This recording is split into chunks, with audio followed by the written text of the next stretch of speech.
Hi friends, நம்ம வீட்டில் கொள்ளு ரசம் சளி பிடிச்சிக்கிறதுனால கொள்ளு ரசம் வச்சுருக்கேன்.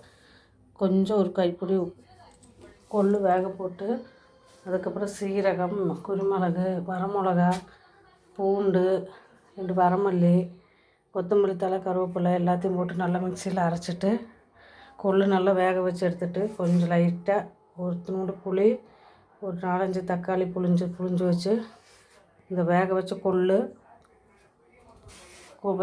கொள்ளும் தக்காளி புளிஞ்சது புளி தண்ணி எல்லாம் சேர்த்து கரைச்சி கடுகு கருவேப்பிலை போட்டு பெருங்காயத்தூள் போட்டு தாளிச்சிட்டேன். கொள்ளு ரசம் ரெடி. அப்புறம் சிக்கன் கொஞ்சம் எடுத்துட்டேன், சாப்பிட்ணும் போல் இருக்குதுன்னு சிக்கன் குழம்பு கிரேவி மாதிரி வச்சுருக்கேன். அப்புறம் வெள்ளை சாப்பாடு.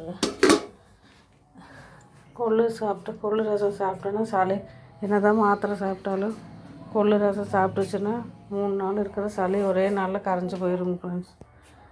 சப்ஸ்கிரைப் பண்ணிவிட்டு பாருங்கள் ஃப்ரெண்ட்ஸ், சப்போர்ட் பண்ணுங்கள் ஃப்ரெண்ட்ஸ்.